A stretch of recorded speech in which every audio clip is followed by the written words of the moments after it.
Chapter 10. The Veterans Stand. Morning arrived with startling clarity after the previous day's deluge. The sky stretched above in uninterrupted blue, the sun's warmth already beginning to dry the village paths. Only the sodden earth and scattered puddles remained as evidence of yesterday's storm. That and the fresh grave where Daichi now rested. Hiroshi stood at the edge of the practice yard, watching the remaining Ronin prepare for what might come next. His weathered face betrayed nothing, but his eyes tracked every movement with the assessment of a man who had survived 3 decades of warfare. The deaths he had witnessed numbered in the hundreds, yet Daichi's loss weighed on him with unexpected heaviness. Perhaps because the two-sword master had fallen with perfect acceptance of his fate, something Hiroshi had rarely seen even among the most disciplined warriors. "They'll select their champion next," Takeshi said, joining him at the perimeter. "The scouts report unusual activity in their camp. Ceremonial preparations." Hiroshi nodded once. "Logical progression. 2 consecutive defeats followed by a victory. They'll seek to establish dominance now." Across the yard, Kenji completed an elaborate practice sequence, his movements uncharacteristically focused. The young Ronin's typical flourishes and unnecessary spins had been replaced by efficient technique. Daichi's death had affected him more than he would admit. "I should face them next," Kenji announced, approaching the 2 older warriors. Sweat gleamed on his forehead, but his breathing remained controlled. "My unpredictability worked before. It will work again." Hiroshi studied him for a moment before speaking. "This calls for experience, not exuberance." "You doubt my skill?" A flash of the old Kenji surfaced in his indignant response. "I recognize the difference between their standard warriors and their champion," Hiroshi replied evenly. "Their leader embodies decades of refined technique, not merely physical capability. He will have encountered countless fighting styles across many worlds. All the more reason for unpredictability." "All the more reason for measured response," Hiroshi countered. He turned to Takeshi. "I will face their champion." Takeshi considered this carefully. "Your experience in warfare gives you perspective none of us possess, but their champion's physical advantages can be countered through proper application of technique." Hiroshi's scarred hand moved to his sword hilt, a gesture of finality rather than threat. "I have faced opponents of superior strength throughout my career. What matters is not the physical capacity, but how it is applied." After further discussion, the decision was made. Hiroshi would represent humanity in the next duel, bringing his lifetime of battle experience against the alien's most accomplished warrior. In the small room that had become his temporary quarters, Hiroshi methodically prepared for combat. First came the inspection of his blade, a katana less elegant than Takeshi's Masamune, but perfectly balanced for his particular style. Its edge caught the morning light as he examined it inch by inch, seeking any imperfection that might prove fatal in the coming encounter. Next, he laid out his armor with ritualistic precision. Unlike the decorative suits favored by wealthy samurai, Hiroshi's protection showed the pragmatic modifications of a battlefield veteran. Metal plates reinforced critical areas. Bindings were doubled at stress points. Weight was distributed to maintain mobility without sacrificing protection. As he began to don the familiar pieces, his mind drifted to battles long past. The siege of Odani Castle, where he had fought for 3 days without sleep. The coastal defense against Korean ships, when he had learned how foreign warriors approached combat differently. The mountain skirmishes against insurgent monks, whose spiritual discipline had transformed their ordinary movements into something transcendent. From each conflict, he had extracted lessons, not merely techniques, but principles. How to conserve energy during extended engagements, when to press an advantage, and when to create distance. The subtle tells that preceded an opponent's committed attack. "Your preparations seem more ritual than practical," observed Miyako from the doorway, interrupting his thoughts. Hiroshi continued securing his arm guards without looking up. "The ritual is practical. Each movement confirms readiness." The old healer entered, carrying a small container of what Hiroshi recognized as her specialized medicines. "I've prepared something specific for you, different from what I gave the others. I require nothing to dull pain or enhance perception," he stated flatly. "This does neither," Miyako countered, setting the container beside him. "It simply ensures your movements will match your intentions. At your age, muscles sometimes remember yesterday's limitations rather than today's necessities." Hiroshi's mouth tightened slightly, the closest he came to a smile. "You've noticed my morning stiffness, then?" "I notice everything about those under my care." Her aged hand rested briefly on his armored shoulder, including their stubborn pride.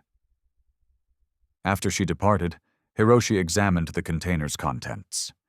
The liquid within appeared ordinary, but he recognized the distinctive scent of rare mountain herbs.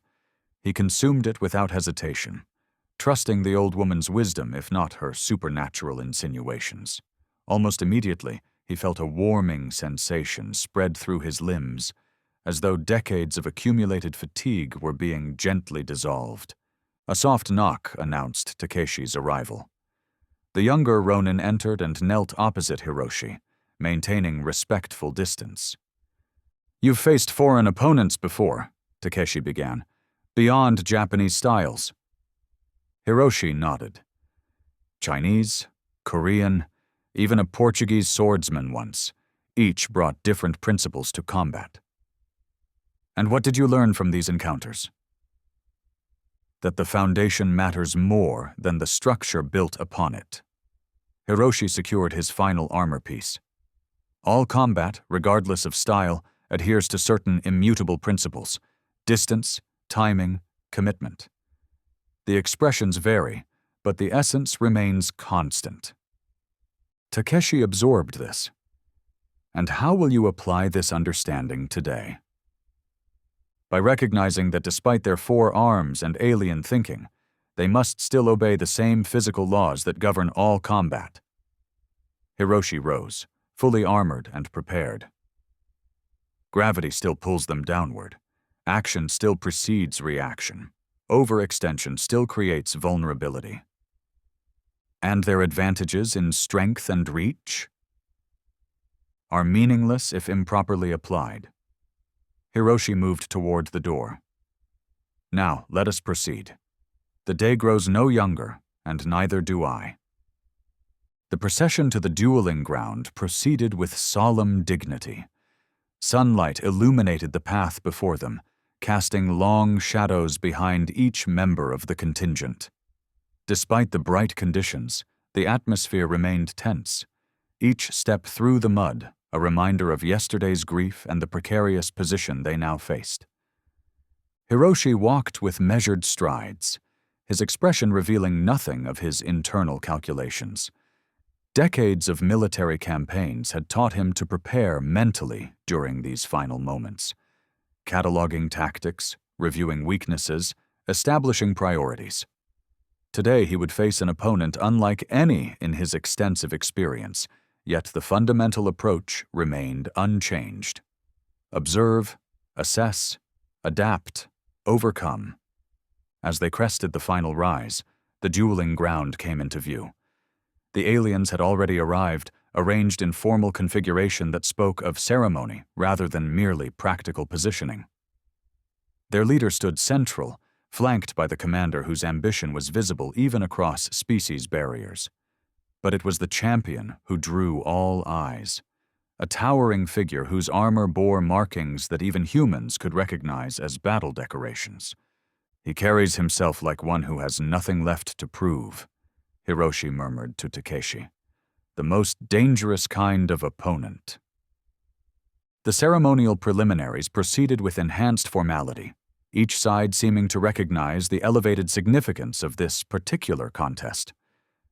When the protocols concluded, Hiroshi stepped forward into the dueling area, his movements unhurried yet precise. The alien champion mirrored his approach, forearms currently at ceremonial rest, but clearly capable of explosive action when required. They faced each other across the muddy ground, each assessing the other's stance with professional evaluation that transcended species differences. Hiroshi noted how the alien distributed its weight, which arms seemed dominant, the subtle shifts that might telegraph attack intentions. The champion appeared to be conducting similar analysis, its mask tilting slightly as though cataloging the human's characteristics. Hiroshi drew his katana with deliberate control, the blade describing a perfect arc as it cleared the scabbard. He assumed his ready position, not the flashy stance of demonstration matches, but the practical guard of one who had survived countless genuine encounters.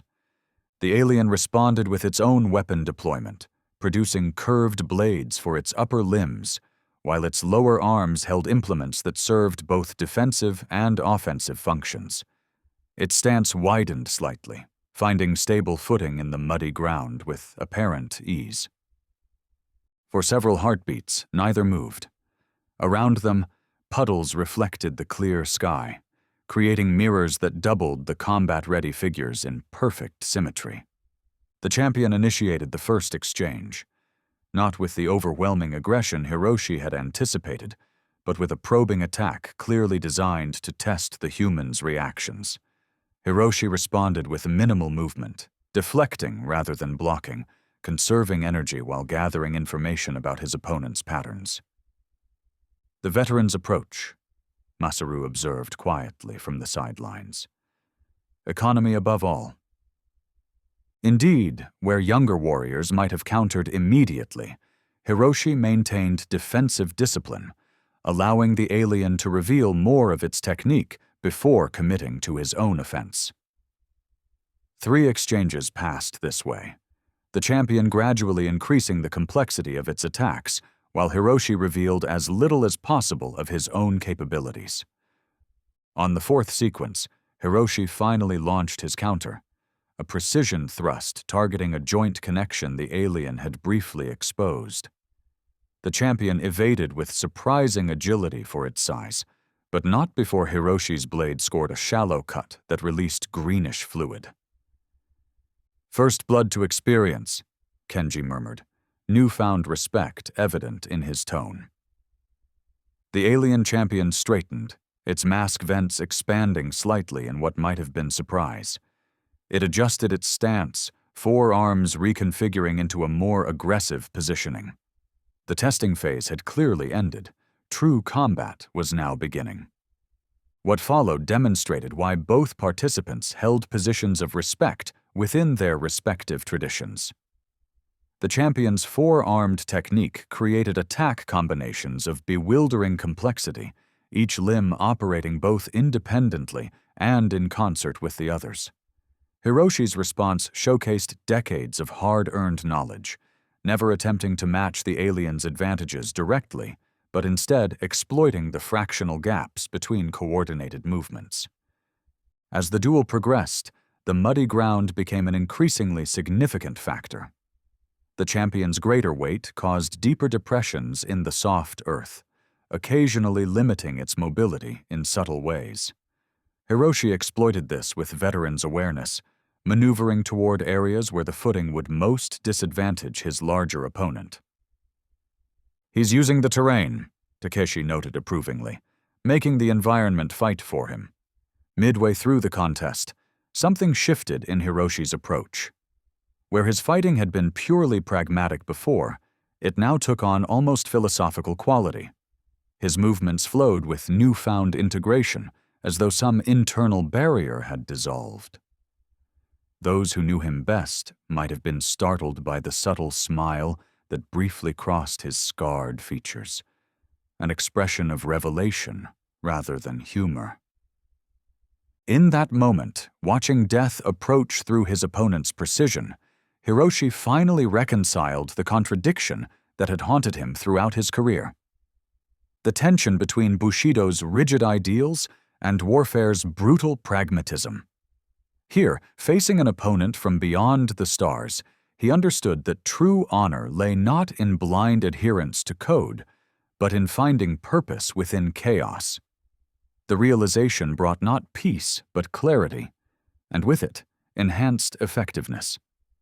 His counterattack demonstrated this new integration, combining technical precision with intuitive timing that caught even the champion momentarily unprepared. Hiroshi's blade found another opening, creating a more significant wound at the junction where the alien's upper right arm connected to its torso. The champion staggered briefly before recovering, green fluid now flowing from two separate injuries, its mask tilted in what appeared to be reassessment, four arms reconfiguring into a pattern Hiroshi had not yet encountered. There was something ominous in this adjustment, the sense of a master who had been holding back now bringing forth greater capability. "He's pushed the champion to its true level," Masaru observed, concern evident in his typically controlled voice. The alien's next sequence confirmed this assessment. Its attacks now flowed with heightened precision alongside increased power, creating combinations that tested Hiroshi's defensive capabilities to their absolute limit. Where before there had been measurable pauses between attack series, now the champion moved with continuous motion that left no room for preparation or recovery. Hiroshi adapted as best he could, drawing upon every technique he had mastered across his long career. He incorporated elements from Korean circular defenses, Chinese redirection principles, even the grounded stability he had observed in Portuguese swordsmen. Yet each successful defense seemed only to prompt more sophisticated offense from his alien opponent. The critical moment arrived without warning. Hiroshi, recognizing his gradually deteriorating position, identified a potential opening in the champion's renewed offensive.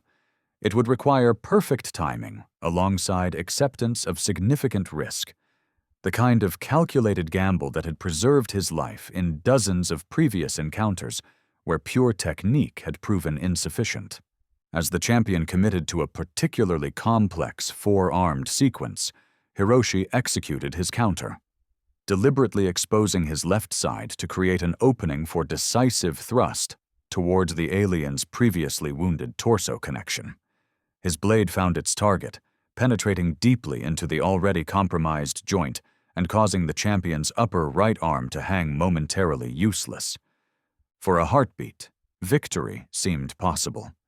The alien's attack pattern disrupted, its dominant limb disabled, a brief advantage established through veteran's cunning rather than superior capability.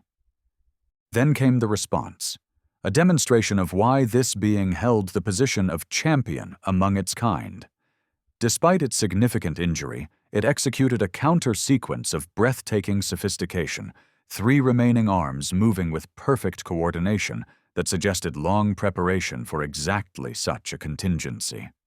Where most warriors would have retreated to reassess after such a wound, the champion pressed forward with intensified purpose, transforming disadvantage into opportunity through sheer mastery. Hiroshi recognized the danger too late. His position, compromised by his own calculated risk, left insufficient options for effective defense against this unexpected continuation. The alien's blades found multiple targets almost simultaneously, a precision strike to his sword arm, a debilitating thrust to his left thigh, a sweeping cut across his torso that penetrated armor through sheer power.